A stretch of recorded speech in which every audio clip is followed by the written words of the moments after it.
So how much data bias is acceptable? Part 2.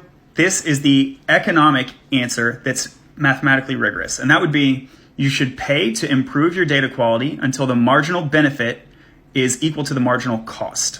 When you reach that point where they're equal, spending any more money is going to be a bad return on investment. So you should use that money elsewhere. So you shouldn't spend it further on data quality. We don't have an infinite budget for data quality, right?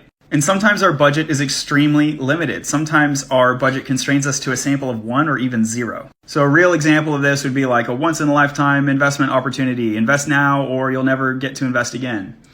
It'd be extremely risky, but you still might go for it.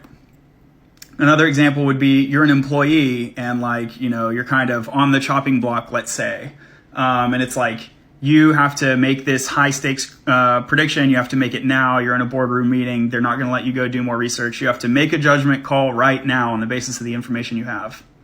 But what if you have no direct samples of the question? You're going to have to rely on kind of like intuitions or judgment calls or like related studies that you think might be related. Basically intuition, which is arguably either a sample of 1 or a sample of 0. So intuition does not have a value of 0, but it's also full of biases, right? So the more objective data we can get, the better. And there is kind of an upper limit, which is once you have measured the entire population, like there's not much more bias reduction you can do, although you can still possibly improve your measurement approach. So measurement bias is a thing. So even if you've measured the entire population of samples, if you measured it wrong, you have a measurement bias. So there are still opportunities to improve. Or if you've analyzed it, you could have an analytical bias or a model bias. So these are places where you can spend more time and effort to improve your measurement process, your modeling process, your analytical process.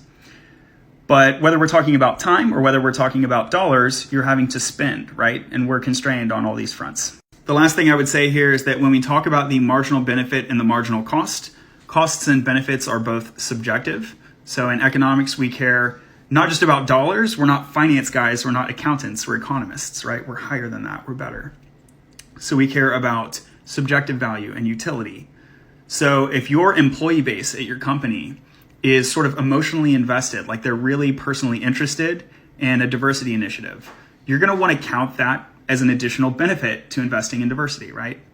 And you can actually capture this if you dig in and measure it properly. There will be benefits to retention and employee satisfaction and so forth. So be sure that you're counting those what we call non-pecuniary or non-dollar benefits as well on both the cost side and the benefit side. And don't forget opportunity cost. Don't forget that one, right? I wouldn't be an economist if I didn't mention that too. Sum it all up one more time. Invest until MB equals MC.